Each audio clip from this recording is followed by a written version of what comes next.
봄철 벚꽃길과 제첩으로 유명한 섬진강. 3월부터 제첩잡이가 시작돼서 한창 북적북적해야 될 섬진강이 어쩐 일인지 한적하기만 합니다. 우두커니 멈춰서 있는 배. 어민들은 정적이 감도는 섬진강을 걱정스러운 눈으로 바라보고 있습니다. 카메라 앞에 서자 너나 할 것 없이 답답한 마음을 호소합니다. 할 수 없지 뭐. 심각하죠 지금. 어떻게 말로 표현을 못 하겠어요 그냥. 안 되죠 이래갖고 일 생계가 안 되죠. 혹시나 하는 마음에 몇몇 어민들은 제첩잡이에 나섰지만 애타게 기다리는 제첩은 어디에도 보이질 않는 상황입니다.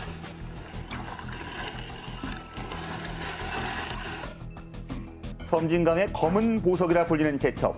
그 많던 제첩들은 어디로 사라진 걸까요?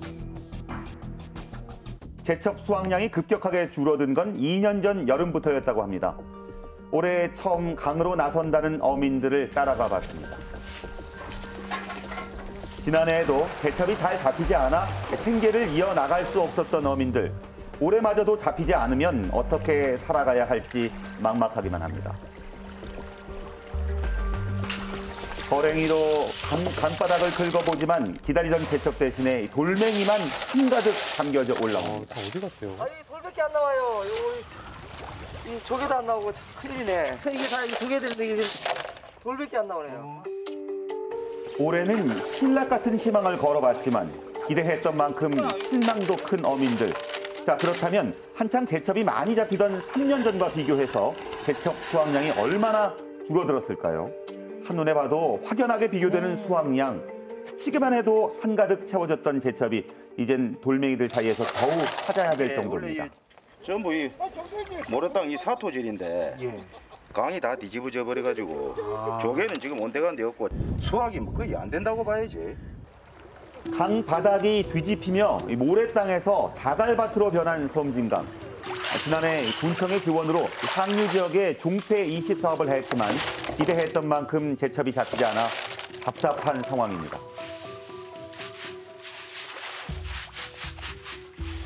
40분 정도 잡은 게 국거리용입니다. 국거리용. 집에 가서 국거리 먹어야지.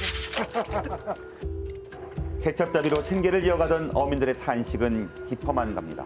말을 못하죠. 지금 근 10분의 1 정도 줄어졌다고 봐야죠. 지금 시점에서는. 지금 조개보다 돌이 더 많이 나온 거 보셨잖아요. 올해도 어떻게 될지 모르겠습니다 솔직히. 올해도 또 굶어야 될지 뭐 빛을 내고 또 살아야 될지 그런 것도 잘 모르겠습니다. 자, 그렇다면 섬진강 제첩 왜 사라지게 된 걸까요? 어민들은 2년 전 여름에 발생한 수해 이후에 제첩이 전멸된 수준이라고 하소연하고 있습니다. 수해 이후에요? 왜 그렇죠? 홍수 나오고 난 뒤로는 뭐 잡을 그게 없어요. 잡을 뒤도 없고 제첩 다 떠내려가 비르고 큰 홍수로 인해 가지고 모래까지 싹 다 파고 내려. 어느 선 내려가면 다 폐사돼 버려. 갱물에 가면. 2020년 여름 역대 최장 장마를 기록하며 전국 곳곳에서 유례없는 수해가 발생했습니다. 맞아요. 집중호우로 인해서 섬진강은 범람했고 제첩 서식지가 훼손되게 된 겁니다. 그때도 여름에 홍수가 났으니까 모래 위에 다 이렇게 얹혀 있는 상태인데 물살이 세니까 일단 제첩이 먼저 떠내려가고 그 위에 이제 내려오는 퇴적물이나 퇴적토가 다시 한번 덮어물어 해가지고 그 제첩들이 그나마 남아있는 제첩들이 퇴적토 속에 들어가 있으니 그 홍수에 골병 들었던 제첩들이 그 퇴적토를 뚫고 올라오겠어요? 못 올라오지. 지금 뻘이 지금 퇴적토가 많이 쌓여 있잖아요. 제첩이 이렇게 파묻히면 죽어요. 아, 땅 문제구나. 지난해부터 섬진강에 섬처럼 쌓인 모래톱을 제거하는 공사가 진행되고 있습니다. 현재 이 공사 때문에 제첩 채취도 힘들어진 상황입니다. 어민들은 홍수가 발생할 당시 섬진강 댐에서 무리하게 방류를 한 탓에 제첩 수확량이 급격하게 감소하는 피해가 생긴 것이라고 주장하고 있습니다.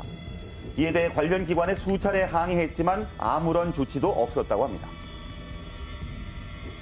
수정원 공사는 아니라고 하지만은 댐에서 물 관리를 제대로 했으면은 실제 이렇게 뭐 많은 홍수가 나지도 않았을 거고 그 비예보가 그만한 예보가 있다고 기상청에서 미리 알고 있었으면은 먼저 조금이라도 방류를 하고 점차적으로 그렇게 무분별하게 방류를 안 했으면은 이 제첩이 떠내려가는 이런 상황은 없었죠. 지금 우리가 서 있는 이 구간에서 4km를 넘어서까지 물이 잠겼어요. 한국수자원학회 수해 원인 조사 보고서엔 섬진강의 홍수 피해는 댐 관리 미흡 등 이 복합적인 원인에 의해 발생. 국가는 홍수로 인한 국민들의 피해를 야기했으므로 그 피해를 신속하게 구제하라는 내용이 적혀 있었습니다.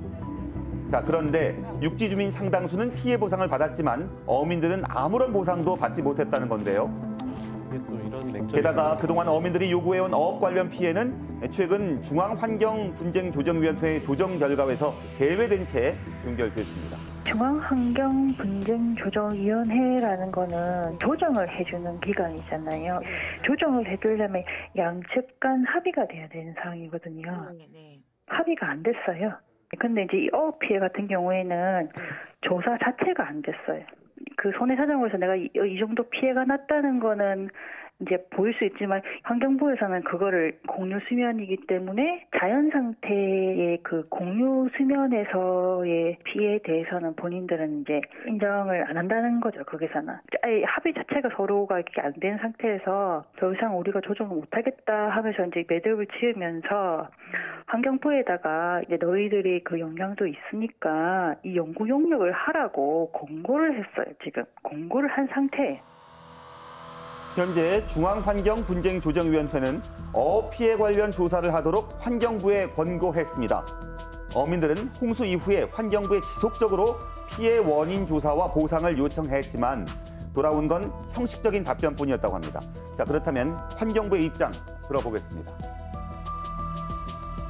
지금 제첩의 그 서식 환경이 뭐 이렇게 훼손된 거는 20년 홍수도 영향이 있고 사실 거기 하구에서 연본 피해로 있는 부분들도 사실 엮여 있는 부분들이 있어요. 사실 지금 현재 피해 상황이 모두 20년 피해로 홍수로 인한 것이다라고 사실 단정 짓기는 어려운 상황인 것 같고요. 저희도 어떤 법적 근거나 행정적으로 어떤 근거가 있어야 저희도 뭐 돈을 마련하거나 뭔가 하는데 사실 직접적인 어떤 보상을 하기에는 지금 법적인 규정이나 이런 게 사실 마련되어 있지 않은 상황이고 딱 뭘 해드릴 수 있다라고 말씀드리기 좀 어려운 상황입니다. 일단은 환경부에서 어업에 대한 인과관계 조사 검토한다고 이야기를 들었거든요. 네네. 이 진행 중인 것도 저희는 알고 있다는 게 저희의 공적 입장이에요. 조사를 이제 통해 봐야 알겠죠. 이게 결과를.